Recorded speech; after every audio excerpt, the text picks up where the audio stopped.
Please subscribe to our all-in-one channel, Legion Crap, to get all the updates of the videos we post. Just select the playlist based on your interest.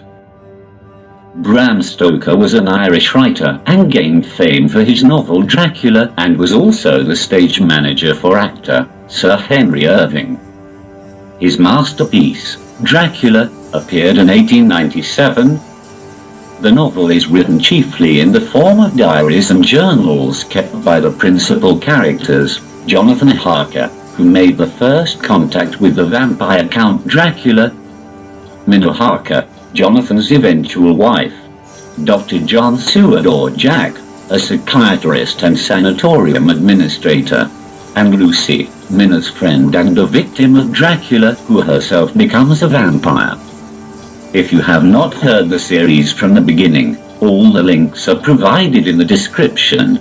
Let's start to hear the series of Dracula. Dracula by Bram Stoker, Chapter 8. Mina Murray's Journal. Same day, 11 o'clock p.m. Oh, but I am tired. If it were not that I had made my diary a duty, I could not open it tonight. We had a lovely walk. Lucy, after a while, was in gay spirits, owing, I think, to some dear cows who came nosing towards us in a field close to the lighthouse, and frightened the wits out of us.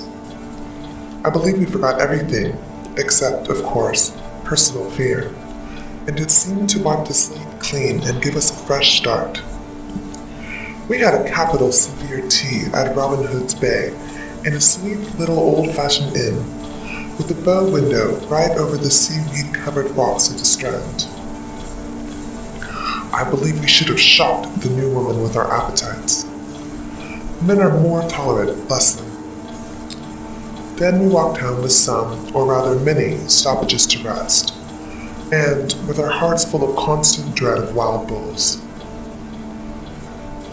Lucy was really tired, and we intended to creep off to bed as soon as we could. The young curate came in, however, and Mrs. Westenra asked him to stay for supper. Lucy and I both had a fight for it, with the dusty miller. I know it was a hard fight on my part, and I'm quite heroic. I think that someday, the bishops must get together and see about breeding up a new class of curates, who don't take supper, no matter how hard they may be pressed to, and who will know when girls are tired. Lucy is asleep and breathing softly. She has more color in her cheeks than usual, and looks oh so sweet. If Mr. Holmwood fell in love with her, seeing her only in the drawing room, I wonder what he would say if he saw her now. Some of the new women writers will someday start an idea that men and women should be allowed to see each other asleep before proposing or accepting. But I suppose the new woman wouldn't condescend in future to accept. She will do the proposing herself. What a nice job she will make of it too. There's some consolation in that. I'm happy tonight, because dear Lucy seems better. I really believe she's turned the corner, and that we are over her troubles with dreaming. I should be quite happy if only I knew of Jonathan. God bless and keep him. 11th August. Diary again. No sleep now, so I may as well write. I'm too agitated to sleep. We have had such an adventure, such an agonizing experience. I fell asleep as soon as I had closed my diary. Suddenly, I became broad awake and sat up, with a horrible sense of fear upon me, and of some feeling of emptiness around me. The room was dark, so I could not see Lucy's bed. I stole across and felt for her. The bed was empty. I lit a match and found that she was not in the room. The door was shut, but not locked as I had left it. I feared to wake her mother, who has been more than usually ill lately, so threw on some clothes and got ready to look for her. As I was leaving the room, it struck me that the clothes she wore might give me some clue to her dreaming intention. Dressing gown would mean house, dress outside. Dressing gown and dress were both in their places. Thank God, I said to myself. She cannot be far, as she is only in her nightdress. I ran downstairs and looked in the sitting room. Not there. Then I looked in all the other rooms of the house, with an ever-growing fear chilling my heart. Finally, I came to the hall door and found it open. It was not wide open, but the catch of the lock had not caught. The people of the house are careful to lock the door every night, so I feared that Lucy must have gone out as she was.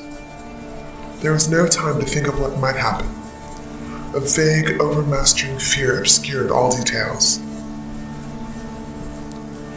I took a big, heavy shawl and ran out. The clock was striking 1 as I was in the crescent, and there was not a soul in sight.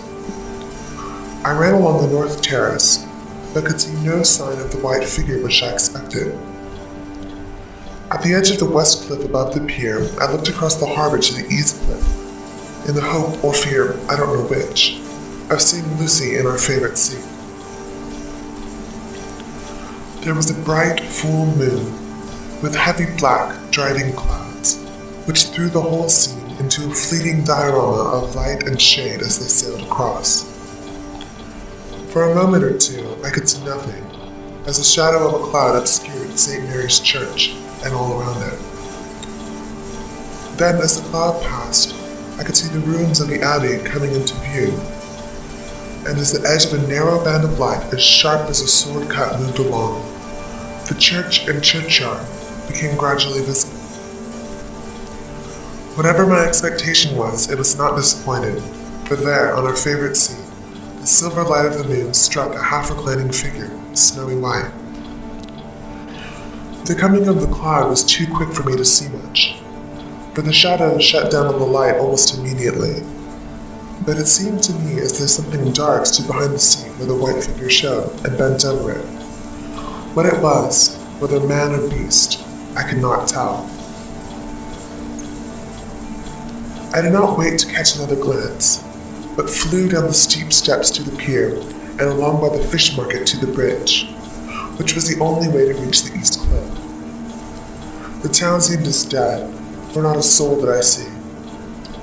I rejoiced that it was so, for I wanted no witness of poor Lucy's condition. The time and distance seemed endless, and my knees trembled and my breath became labored as I toiled up the endless steps to the abbey. I must have gone fast, and yet it seemed to me as if my feet were weighted with lead, and as though every joint in my body were rusty. When I got almost to the top, I could see the seat and the white figure, for I was now close enough to distinguish it even through the spells of shadow. There was undoubtedly something long and black bending over the half-reclining white figure.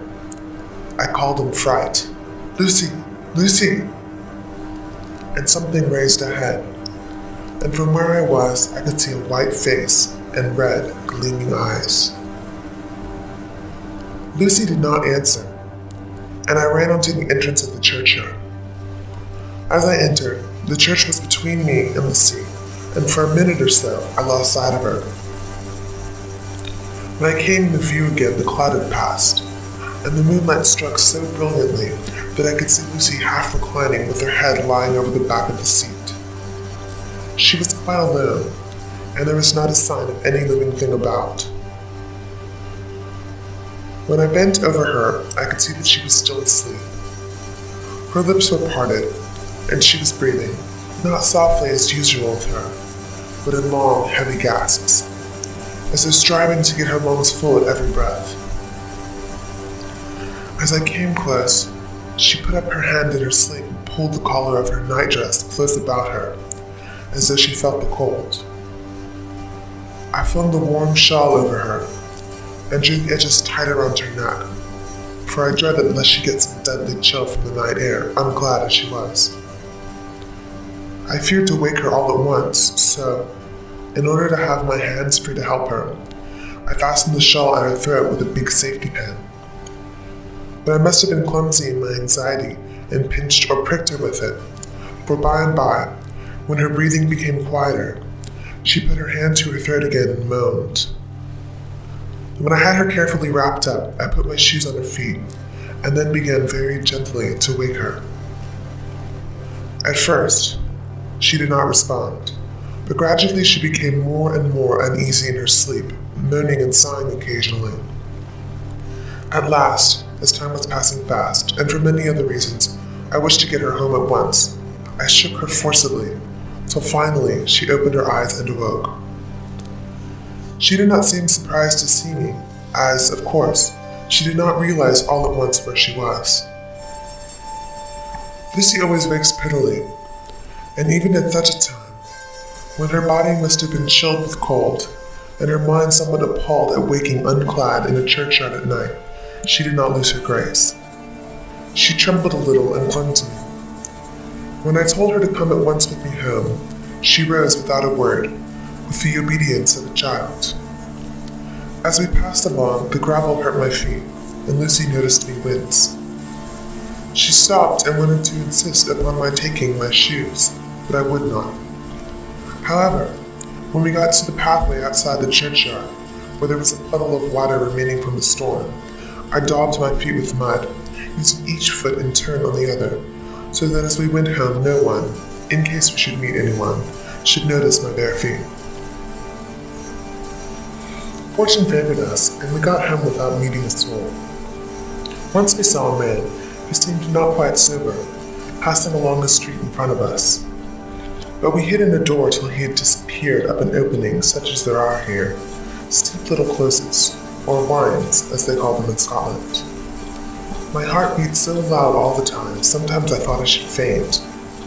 I was filled with anxiety about Lucy, not only for her health, lest she should suffer from the exposure, but for her reputation in case the story should get wind.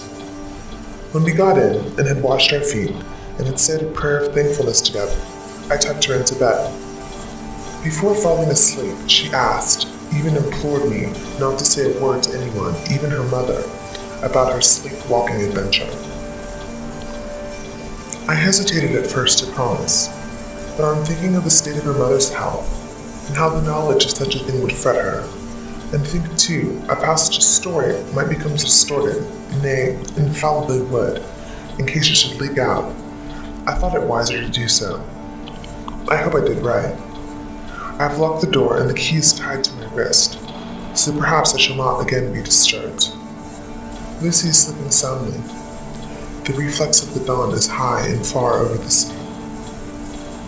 Same day, noon. All goes well. Lucy slept till I woke her and seemed not to have even changed her side. The adventure of the night does not seem to have harmed her. On the contrary, it has benefited her, for she looks better this morning than she has done for weeks. I was sorry to notice that my clumsiness with the safety pin hurt her. Indeed, it might have been serious, for the skin of her throat was pierced. I must have pinched up a piece of loose skin and had transfixed it, for there are two little red points like pinpricks, and on the band of her nightdress was a drop of blood. When I apologized and was concerned about it, she laughed and petted me, and said she did not even feel it.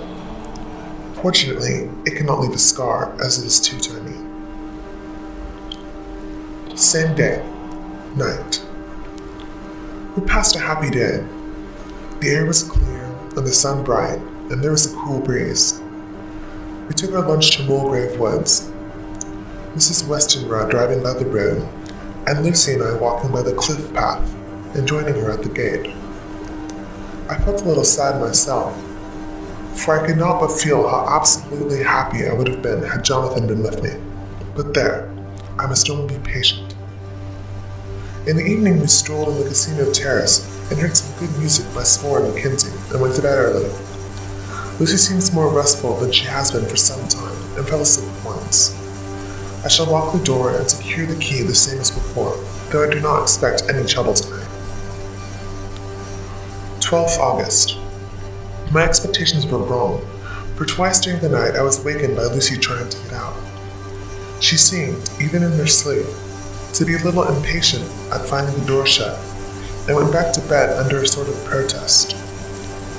I woke with the dawn, and heard the birds chirping outside the window. Lucy woke too, and I was glad to see, was even better than on the previous morning. All her old gaiety of manner seemed to have come back, and she came and snuggled in beside me, and told me all about Arthur. I told her how anxious I was about Jonathan, and then she tried to comfort me. Well, she succeeded somewhat, for though sympathy can't alter facts, it can make them more bearable. 13th August. Another quiet day, and to bed with the key on my wrist as before. Again I awoke in the night and found Lucy sitting up in bed, still asleep, pointing to the window. I got up quietly, and pulling aside the blind, looked out. It was brilliant moonlight, and the soft effect of the light over the sea and sky, merged together in one great silent mystery, was beautiful beyond words. Between me and the moonlight flitted a great bat, coming and going in great whirling circles. Once or twice it came quite close, but was, I suppose, frightened at seeing me, and flitted away across the harbor towards the Abbey. When I came back from the window, Lucy had lain down again and was sleeping peacefully. She did not stir again all night. 14th August. On the east, reading and writing all day, Lucy seems to have become as much in love with the spot as I am, as it is hard to get her away from it when it is time to come home for lunch or tea or dinner. This afternoon she made a funny remark. We were coming home for dinner, and had come to the top of the steps up from the west pier, and stopped to look at the view, as we generally do. The setting sun, low down in the sky, was just dropping behind Kettleness. The red light was thrown over the east cliff and the old abbey, and seemed to bathe everything in a beautiful rosy glow. We were silent for a while, and suddenly Lucy murmured as if to herself, "His red eyes again. They're just the same." It was such an odd expression, coming apropos of nothing, that it quite startled me. I slewed round a little, so as to see Lucy well without seeming to stare at her, and saw that she was in a half-dreamy state, with an odd look on her face that I could not quite make out, so I said nothing, but followed her eyes. She appeared to be looking over at our own seat, whereupon was a dark figure seated alone. I was quite a little startled myself, for it seemed for an instant as if the stranger had great eyes like burning flames, but a second look dispelled the illusion. The red sunlight was shining on the windows of St. Mary's Church behind her seat, and as the sun dipped there was just sufficient change in the reflection and refraction to make it appear as if the light moved. I called Lucy's attention to the peculiar effect, and she became herself with a start, but she looked sad all the same. It may have been that she was thinking of that terrible night up there. We never referred to it, so I said nothing, and we went home to dinner. Lucy had a headache and went early to bed. I saw her asleep, and went out for a little stroll myself. I walked along the cliffs to the westward, and was full of sweet sadness, for I was thinking of Jonathan. When coming home, it was then bright moonlight, so bright that, though the front of our part of the crescent was in shadow, everything could be well seen. I threw a glance up at our window and saw Lucy's head leaning out. I opened my handkerchief and waved it. She did not notice or make any movement whatever. Just then, the moonlight crept round an angle of the building, and the light fell on the window. There distinctly was Lucy with her head lying up against the side of the windowsill and her eyes shut. She was fast asleep, and by her, seated on the windowsill, was something that looked like a good-sized bird. I was afraid she might get a chill, so I ran upstairs, but as I came into the room, she was moving back to her bed, fast asleep, and breathing heavily. She was holding her hand to her throat, as though to protect it from the cold. I did not wake her, but tucked her warmly. I had taken care that the door is locked and the window securely fastened. She looks so sweet as she sleeps, but she is paler than is her wont, and there is a drawn, haggard look under her eyes which I do not like. I fear she is fretting about something. I wish I could find out what it is. 15th August. Rose later than usual. Lucy was languid and tired, and slept on after we had been called. We had a happy surprise at breakfast. Arthur's father is better and wants the marriage to come off soon. Lucy is full of quiet joy, and her mother is glad and sorry at once. Later on in the day, she told me the cause. She's grieved to lose Lucy as her very own, but she is rejoiced that she is soon to have someone to protect her. Poor dear, sweet lady. She confided to me that she's got her death warrant. She's not told Lucy and made me promise secrecy. Her doctor told her that within a few months, at most, she must die, for her heart is weakening. At any time, even now, a sudden shock would be almost sure to kill her. Ah, we were wise to keep the affair of the dreadful night of Lucy's sleepwalking. 17th August. No diary for 2 whole days. I have not had the heart to write. Some sort of shadowy pall seems to be coming over our happiness. No news from Jonathan, and Lucy seems to be growing weaker, whilst her mother's hours are numbering to a close. I do not understand Lucy's fading away as she is doing. She eats well and sleeps well, and enjoys the fresh air, but all the time the roses in her cheeks are fading, and she gets weaker and more languid day by day. At night I hear her gasping as if for air. I keep the key of our door always fastened to my wrist at night, but she gets up and walks about the room and sits at the open window. Last night I found her leaning out when I woke up, and when I tried to wake her I could not. She was in a faint. When I managed to restore her, she was weak as water and cried silently between long, painful struggles for breath. When I asked her how she came to be at a window, she shook her head and turned away. I trust her feeling ill may not be from that unlucky prick of the safety pin. I looked at her throat just now as she lay asleep, and the tiny wounds seemed not to have healed. They are still open, and if anything, larger than before, and the edges of them are faintly white. They are like little white dots with red centers. Unless they heal within a day or two, I shall insist on the doctors seeing about them. Letter. Samuel F. Billington and Son, Solicitors Whitby, to Messrs. Carter, Patterson & Co., London, 17th August.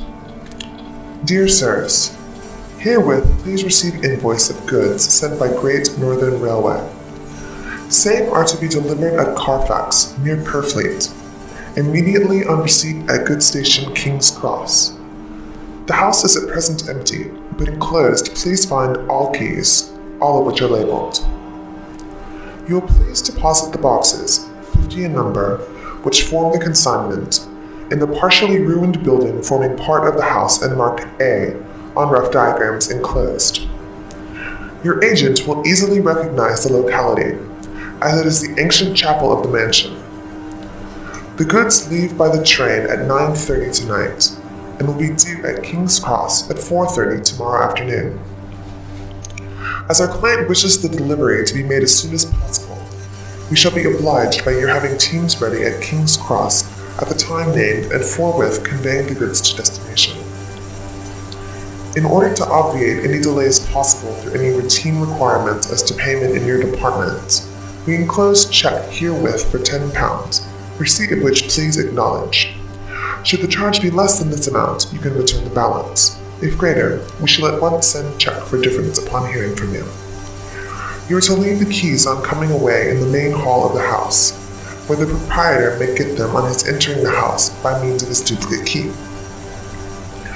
Pray do not take us as exceeding the bounds of business courtesy in pressing you in all ways to use the utmost expedition. We are, dear sirs, faithfully yours, Samuel F. Billington and Son. Letter. Messrs. Carter, Patterson & Co., London, to Messrs. Billington and Son, Whitby. 21st August. Dear Sirs, we beg to acknowledge £10 received and to return check of £1 17 shillings 9 pence, amount of overplus, as shown in receipted account herewith. Goods are delivered in exact accordance with instructions, and keys left in parcel in main hall, as directed. We are, dear sirs, yours respectfully, Carter, Patterson & Co. Mina Murray's Journal.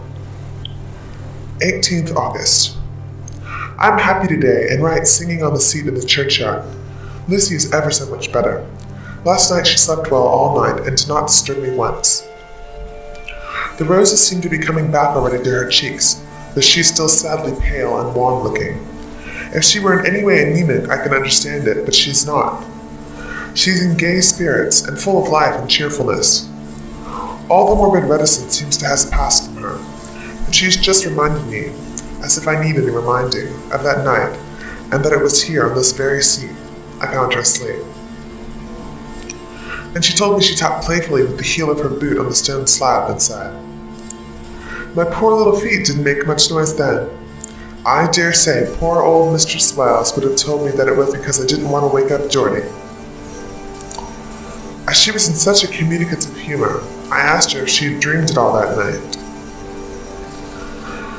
Before she answered, that sweet, puckered look came into her forehead, which Arthur, I call him Arthur from her habit, says he loves, and indeed, I don't wonder that he does. Then she went on in a half-dreaming kind of way, as if trying to recall it to herself. I didn't quite dream, but it all seemed to be real. I only wanted to be here in this spot. I don't know why, for I was afraid of something, I don't know what. I remember, though, I suppose I was asleep, passing through the streets and over the bridge. A fish leaped as I went by, and I leaned over to look at it, and I heard a lot of dogs howling. The whole town seemed as it must be full of all dogs howling at once, as I went up the steps. Then I had a vague memory of something long and dark with red eyes, just as we saw the sunset, and something very sweet and very bitter all around me at once. And then I seemed sinking into deep green water, and there was singing in my ears, as I have heard there is to drowning men, and then everything seemed passing away from me. My soul seemed to go out from my body and float about the air. I seem to remember that once the West Lighthouse was right under me, and then there was sort of an agonizing feeling, as if I were in an earthquake, and I came back and found you shaking my body. I saw you do it before I felt you. Then she began to laugh. It seemed a little uncanny to me, and I listened to her breathlessly. I did not quite like it, and found it better not to keep her mind on the subject. So we drifted on to another subject, and Lucy was like her old self again. When we got home, the fresh breeze had braced her up, and her pale cheeks were really more rosy. Her mother rejoiced when she saw her, and we all spent a very happy evening together. 19th August. Joy, joy, joy! Although not all joy. At last, news of Jonathan. The dear fellow has been ill, that is why he did not write. I am not afraid to think it, or to say it now that I know. Mr. Hawkins sent me on the letter, and wrote himself, oh so kindly. I am to leave in the morning, and go over to Jonathan, and to help nurse him if necessary, and to bring him home. Mr. Hawkins says it would not be a bad thing if we were to be married out there. I have cried over the good sister's letter, so I can feel it wet against my bosom, where it lies. It is of Jonathan, and must be near my heart, for he is in my heart. My journey is all mapped out, and my luggage ready. I am only taking one change of dress. Lisa will bring my trunk to London, and keep it till I send for it. For it may be that I must write no more. I must keep it to say to Jonathan, my husband. The letter that he has seen and touched must comfort me till we meet. Letter. Sister Agatha, Hospital of St. Joseph and St. Mary, Budapest. To Miss Wilhelmina Murray. 12th August. Dear Madame, I write by desire of Mr. Jonathan Harker, who is himself not strong enough to write, though progressing well, thanks to God and St. Joseph and St. Mary. He has been under our care for nearly 6 weeks, suffering from a violent brain fever.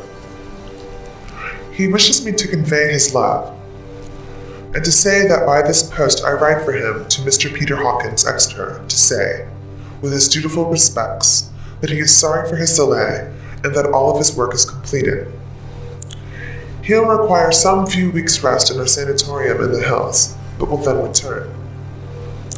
He wishes me to say that he has not sufficient money with him, and that he would like to pay for his staying here, so that others who need shall not be wanting for help.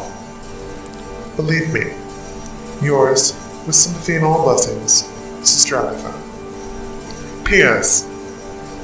My patient being asleep, I open this to let you know something more. He has told me all about you, and that you are shortly to be his wife. All blessings to you both. He's had some fearful shocks, so says a doctor, and in his delirium his ravings have been dreadful, of wolves, poison and blood, of ghosts and demons, and I fear to say of what. Be careful of him always, that there may be nothing to excite him of this kind for a long time to come. The traces of such an illness as his do not lightly die away. We should have written long ago, but we knew nothing of his friends, and there was nothing on him, nothing that anyone could understand. He came in the train from Klausenburg, and the guard was told by the station master there that he rushed into the station shouting for a ticket home. Seeing from his violent demeanor that he was English, they gave him a ticket for the furthest station on the way thither that the train reached. Be assured that he is well cared for. He has won all hearts by his sweetness and gentleness. He is truly getting on well, and I have no doubt will in a few weeks will all be himself. But be careful of him for safety's sake. There are, I pray, in St. Joseph and St. Mary, many, many happy years for you both. Dr. Seward's Diary, 19th August. Strange and sudden change in Renfield last night. About 8 o'clock he began to get excited and sniff about as a dog does on setting.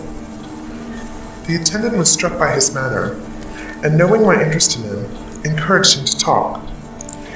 He is usually respectful to the attendant and at times servile, but tonight, the man tells me, he was quite haughty, would not condescend to talk with him at all. All he would say was, I don't want to talk to you, you don't count now, the master is at hand. The attendant thinks it is some form of religious mania which has seized him.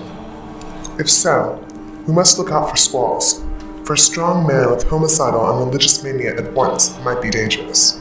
The combination is a dreadful one. At 9 o'clock I visited him myself. His attitude to me was the same as that to the attendant. In his sublime self-feeling, the difference between myself and the attendant seemed to him as nothing. It looks like religious mania, and he will soon think that he himself is God. These infinitesimal distinctions between man and man are too paltry for an omnipotent being. How these madmen give themselves away! The real God taketh heed lest a sparrow fall. But the God created from human vanity sees no difference between an eagle and a sparrow. Oh, if men only knew! For a half hour or more, Renfield kept getting excited in greater and greater degree. I did not pretend to be watching him, but I kept strict observation all the same. All at once, that shifty look came into his eyes, which we always see when a madman has seized an idea, and with it the shifty movements of the head and back which silent attendants come to know so well. He became quiet, and then sat on the edge of his bed resignedly, and looked into space with lackluster eyes. I thought I would find out if his apathy were real or only assumed, and tried to lead him to talk of his pets, a thing which never failed to excite his attention. At first he made no reply, but at length, and testily, bother them all, I don't care a pin about them. What? I said. You don't mean to tell me you don't care about spiders? Spiders at present are his hobby, and the notebook is filling up with columns of small figures. To this he answered enigmatically, The bride maiden rejoice the eyes that wait the coming of the bride. But when the bride draweth nigh, then the maidens shine not to the eyes that are filled. He would not explain himself, but remained obstinately seated on his bed all the time I remained with him. I am weary tonight and low in spirits. I cannot but think of Lucy, and how different things might have been. If I don't sleep at once, Chloral, the modern Morpheus. I must be careful not to let it grow into a habit. No, I shall take none tonight. I have thought of Lucy, and I shall not dishonor her by mixing the two. If need be, tonight shall be sleepless. Later. Glad I made the resolution, gladder that I kept it. I had lain tossing about, and had heard the clock strike only twice, when the night watchman came to see me, sent up from the ward, to say that Renfield had escaped. I threw on my clothes and ran down at once. My patient is too dangerous a person to be roaming about. Those ideas of his might work out dangerously with strangers.